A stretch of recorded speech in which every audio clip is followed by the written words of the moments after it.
This is a production of PBS Charlotte.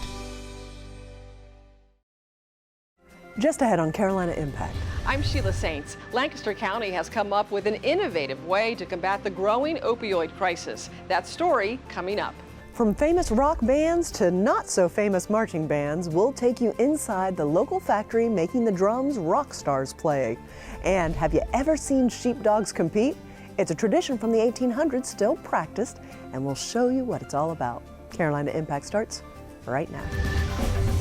Carolina Impact, covering the issues, people, and places that impact you. This is Carolina Impact.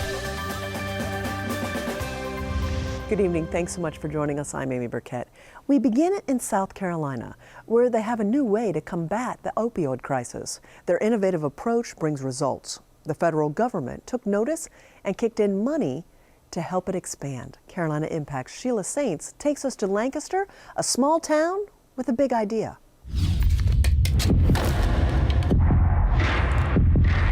The opioid crisis has become a national epidemic. I wanted to get out. I wanted another way.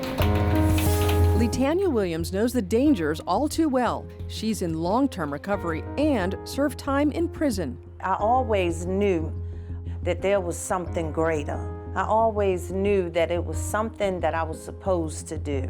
And that something was to share her experience as part of a new team in Lancaster County to tackle the opioid crisis. She's a certified peer support specialist at Counseling Services of Lancaster. The agency provides services to help address addiction. That gives me a different perspective as the clinical counselor because I'm able to immediately and right way identify with a person that has had similar issues. I have it from being the person that was homeless, being that person that stole from family, being that person in and out the jail system, just being realistic to that person. You know, either you want to live or do you want to die?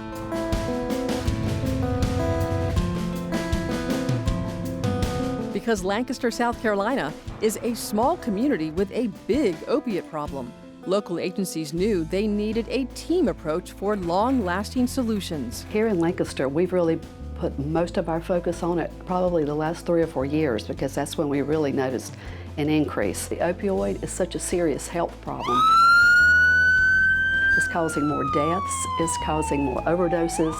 Opiates range from heroin to fentanyl, a synthetic heroin, to prescription painkillers. The Center for Disease Control says prescription opioids carry serious risks, and anyone can become addicted even when prescribed by a doctor.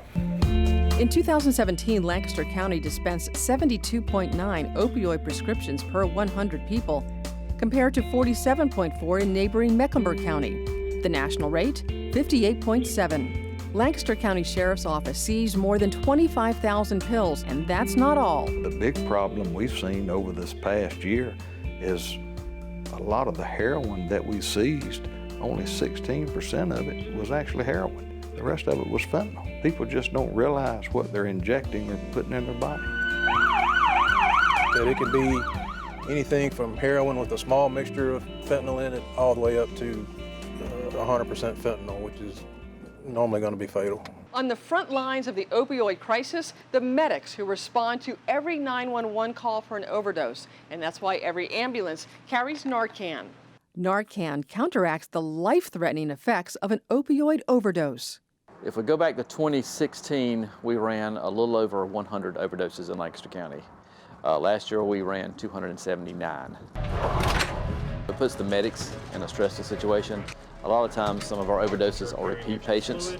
So you go out and you help them one time and then you go back and you help them sometimes multiple times. Dispatch, EMS warning route. Every overdose patient receives a visit 3 days later from a team that includes a peer support specialist. It's a connection when a person that has been there, when I tell them I'm a person of long-term recovery, so I understand, you know, what you're going through. Lancaster recently won federal grants of more than $2 million to beef up their team approach. Among other things, federal dollars will support law enforcement and first responders with increased staff, clinical support, and public outreach. I'll be able to put a paramedic on the road 5 to 7 days a week, 40 hours a week, to visit opioid overdose victims and to hopefully begin some public education. We want to do awareness. Really, the family wants them to get help.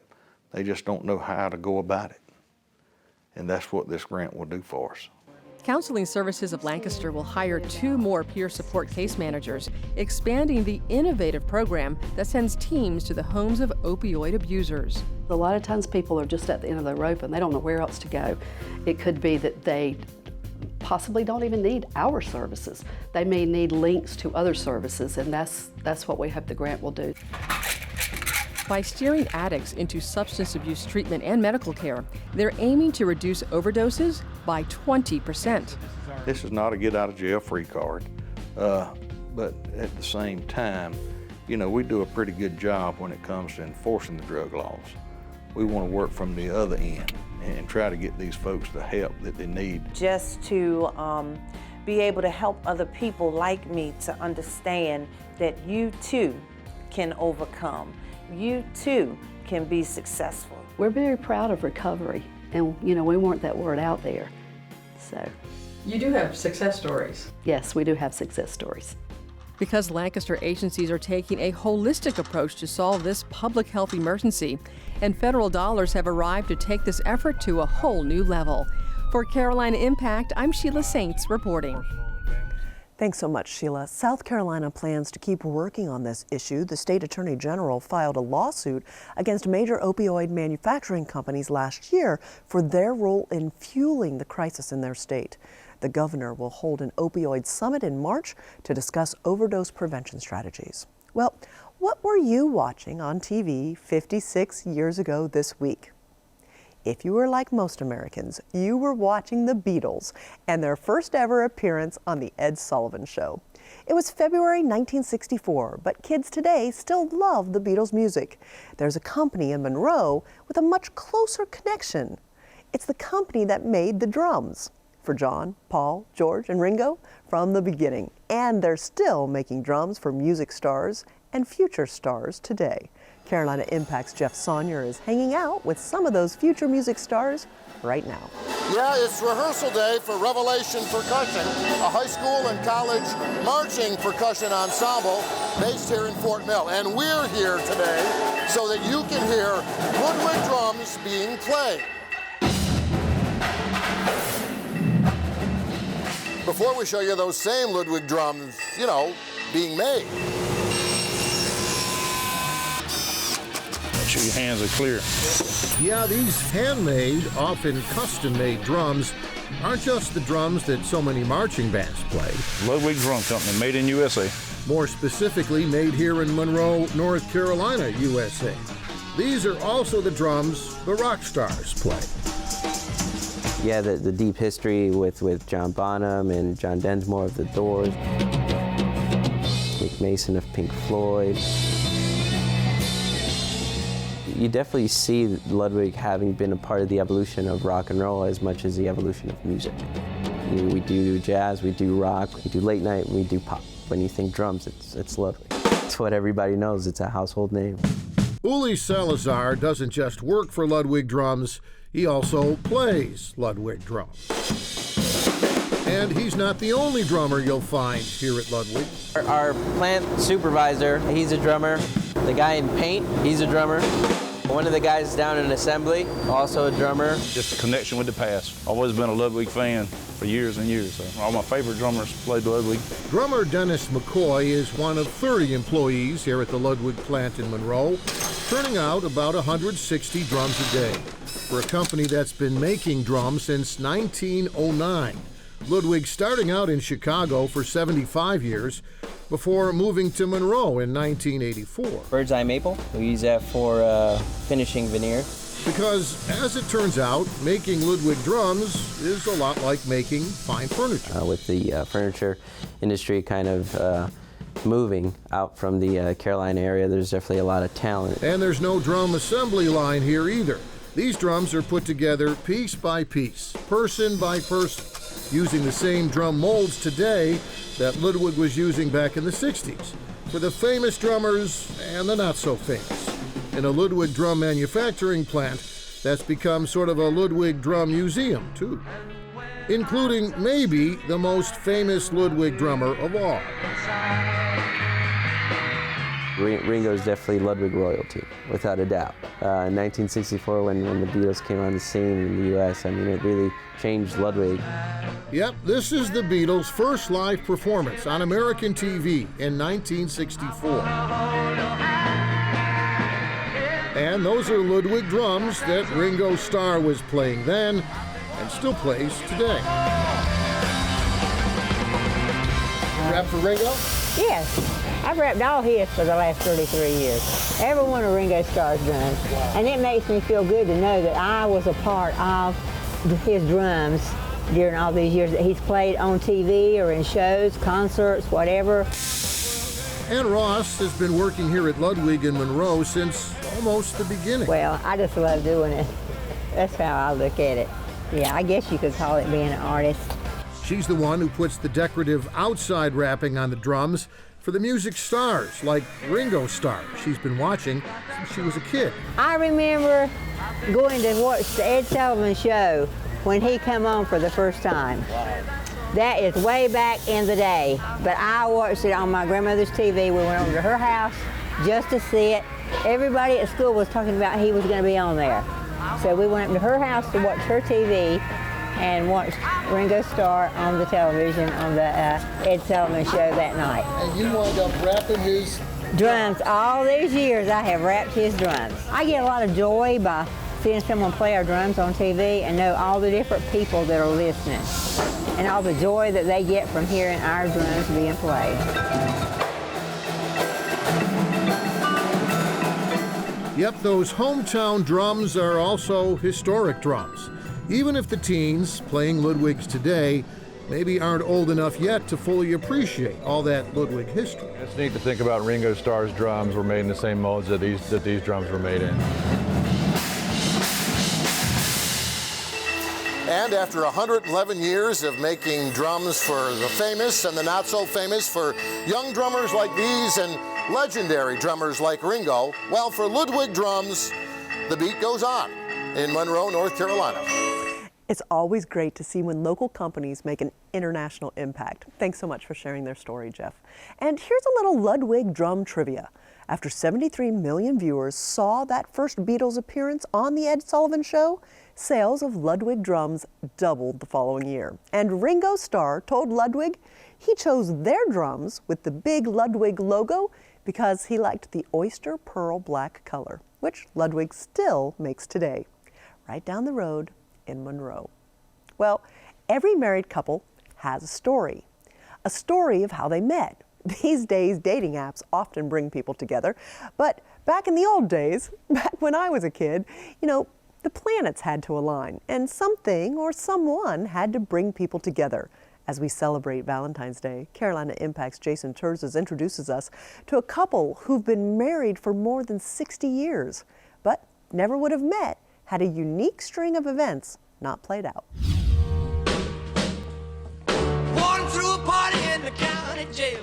1950s America, the days of Elvis on the radio, Marilyn on the big screen, Diamonds are a girl's best friend.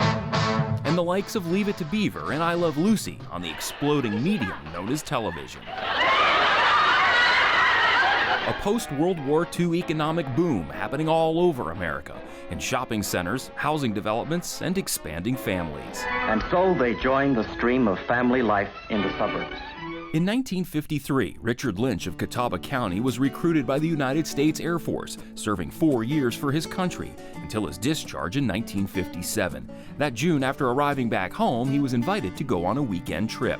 And a friend of mine said, well, let's go to the beach, and for this weekend I got to meet these other two guys down there. And I said, okay, let's do it. Shelba Jean Brown was also invited by a friend to go to the beach that weekend, but she had to work and wasn't sure if she could make it. My girlfriend wanted to go to the beach for the Sun Fun Festival, which was that weekend, and I had to work on Saturday morning till 12 o'clock. She was working at a bank till noon Saturday. She didn't even want to come that day, but her friend talked her into being there. So she picked me up there, and I had my clothes in my car, and we took off to the beach. When we got there, we just did the usual things, sun shining, we're out on the beach, and when the sun went down, we left and went up to where all the dancing and the music was. That dancing and music was at the world-famous Myrtle Beach Pavilion, for decades the beach's hottest spot. Later that night, a mutual friend introduced Richard and Jean. And they brought Dick over to us and introduced us. And there was 2 girls there, a brunette and a blonde, both of them very pretty. That was the first time I ever saw him. And so we had a little small talk, and that was it for that day. Their first meeting was quick and over in a matter of minutes, but then fate brought them together a second time. And I got up the next morning, ready to pack our clothes, and I went out to get in the car, and the whole driver's side of the car had been caved in. Someone turned into the driveway during the night, smashed the car. So there goes the ride. So we checked. The other 2 guys that we met had already left, so we didn't have a ride home. So the other fellow with us, he said, I think I can get a ride. Their car had gotten wrecked and they didn't have a way home. We said, well, they can ride with us. When they came to pick us up, was these 2 good-looking girls. They now had 4 hours on the ride home to talk, getting to know each other a little bit better. 10 days later, Richard had to go back to Myrtle Beach to pick up his now repaired car. When he got home, he made another stop. When I came back, I went to the house where the blonde girl lived. He had parked his car across the street in my friend's driveway, and he walked over and saw us there. And I asked, well, where was Linda? And they said they didn't know. And so he said, well, I was going to go up to Blue Mirror to get a burger. Do you want to go along? A week later, I called her and we went on our first date. Well, I thought he was cute. A 2-year courtship ensued, culminating in Richard's marriage proposal in 1959. My daddy didn't say anything, and I said, Daddy, what do you think? And he said, you're the one that's going to have to live with him. And she said yes. So I called him back that night and said, when were you thinking about getting married? And he said, I thought next Friday night. And so we did. Married now 60 years, the Lynches raised 3 children together. Family trips back to Myrtle Beach were an annual occurrence, still are. We brought our children up down there. We go every year. At least once. We've done that for years and years and years, the whole family. Oh, this is it right here. Today, Richard and Jean go through old photo albums together, enjoying memories of family vacations and years gone by. One picture, though, holds a special place in their hearts. It's outside of the pavilion in 2006, just before it was torn down. It gave Richard the inspiration to write a song about the day they met. I met you at the beach one day, but that was long ago. Dark brown hair, big blue eyes, and a smile that made you glow. I don't know why I decided to do it, but I guess at that point, it just hit me, and I said, well, I think I'll try to write a song. Richard is now 85, Jean about to turn 84. They still get a kick out of the improbable sequence of events that led to their life together. Well, I'm glad that I went, because we wouldn't be where we are today, I'm sure, if I hadn't. I go up to the blonde's house, she's not there. It's like, no, she's not the one. This is the one. I just feel like I was really lucky. It was like an invisible hand guiding me around. Yeah. Jason's in the studio with me now, and what a cute, adorable couple. And one of the things that I heard is they were sort of inspired and reminded of their story because of your documentary on summer sand and shag. Neat connection. Yeah, it started a couple years ago. Richard was trying to drum up a little support for the song that he wrote. So he had contacted the Myrtle Beach Visitors Bureau, and they put a little video together on them. But then he was home. They're PBS watchers. They watch PBS Charlotte. So they caught Summer Sand and Shag, our documentary on beach music and the shag. And that's part of what gave Richard the idea to get a hold of us, because that night when they met down at the pavilion at Myrtle Beach, he was out there doing the shag and they were listening to beach music. And so he's like, I wasn't the greatest dancer, but I could get out there and I could shag a little bit. So seeing our stories, and a lot of them were focused down there at Myrtle Beach, that gave him the idea. So he reached out to us and we saw the story and we're like, what a cute story, especially for Valentine's Day. You know, it's almost like a little bit of free marriage counseling, because 60 years doesn't happen for a lot of couples these days. And I've got 28 and you're getting closer to 20. Yep. So what was the takeaway of kind of the marriage advice? They just, they found a common connection. They were, small town kids. they had mutual friends, they got together, and it felt right. But yeah, because they got married relatively young, they were 23, 21, right in that age, and they're now in their mid-80s. So, you know, you see a lot of couples, couples now are generally getting married older, and for them to be healthy, and they're both in great shape, they're both, in fantastic condition, and they're in their mid-80s. So yeah, 60 years, it's like you really stop and think about that. You're like, oh my goodness, I'm only at 16 right now, and it's like to think about 60, it's like, wow. It is exciting. It's always nice when we hear from our viewers, and what a great story. Thanks for sharing it with us. Absolutely. We love to hear viewers' stories, especially like this, whether it's this sort of story or any type of story. So many of our great ideas that we have for stories for Carolina Impact are generated by our viewers. So yes, if you've got a unique story, go ahead and reach out to us. Thanks so much. Absolutely. Like Jason says, everyone has a story to tell, and we would love to hear yours. What exciting things are going on in your neighborhood? What great things are happening in education for your children or grandchildren? It could be a future story on PBS Charlotte. If you have an idea, just send it to stories@wtvi.org. We would love to hear from you. Well, have you ever heard of sheepdog trials?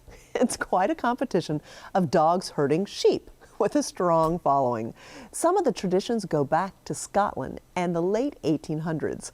60 handlers from all over the country came to our region to compete recently, and Carolina Impact's Doug Stacker captured all the excitement for us.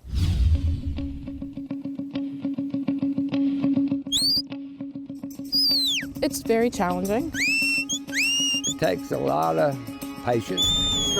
It's always different. It's never the same when you go out there. They want to go work. Let's go work.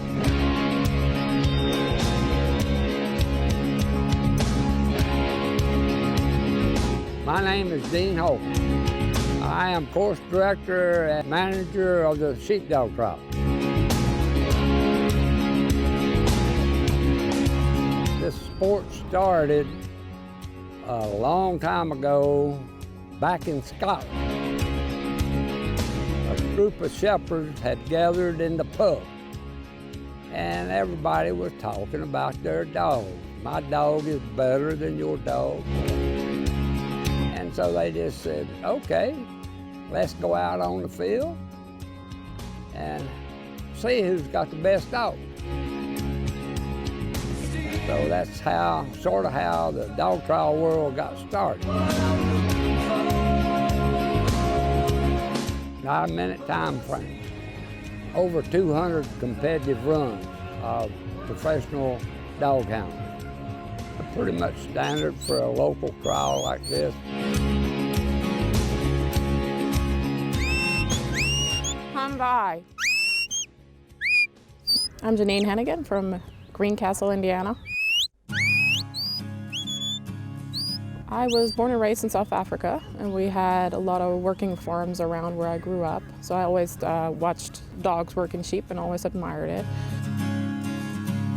At the time when I was growing up, it wasn't proper for girls to play with dogs and sheep.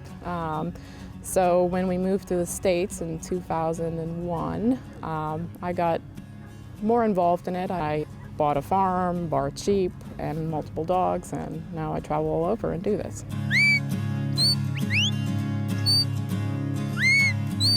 You have to work with sheep and a dog, and things change rapidly. Stand. Keep. So it keeps you mentally challenged, and it's also humbling. That'll do here, that'll do here. Stay, wait. Lie down. As a young pup, you do everything by voice. Out, come out. Then as they progress through their training phases, it's time to start using a whistle. The obedience that a lot of people are really amazed at. The dogs are so excited. It's fun to watch them, like they love to do this.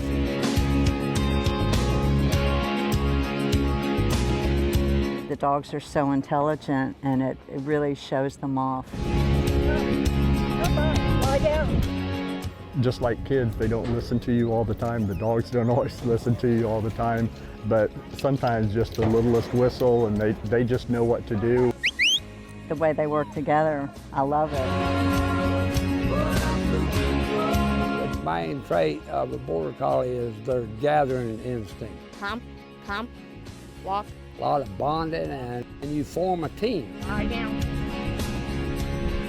I've had him since he was about 8 weeks old. He's probably one of the most loyal dogs I have. He only has eyes for me, so he's a very good team player and wants to do what I ask him. And that's what you need. You need a partner.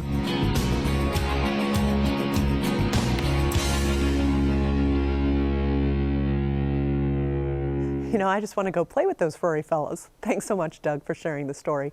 International competitions are held in Australia, Canada, Chile, New Zealand, South Africa, and the United Kingdom, as well as other countries.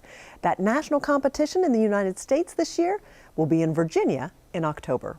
Well, that's all we have time for this week. Thanks so much for joining us. We always appreciate your time, and we look forward to seeing you back here again next time on Carolina Impact. Good night, my friends.